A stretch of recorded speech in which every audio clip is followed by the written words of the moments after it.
So, lilipat tayo ng private server dahil madami kami dito, guys. Yan. Yan, guys. Lilipat tayo ng private server.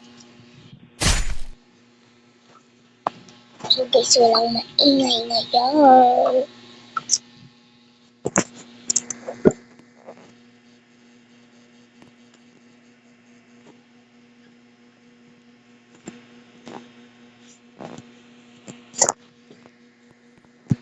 Ang dami namin dito ay free flyers lang pala kami, guys.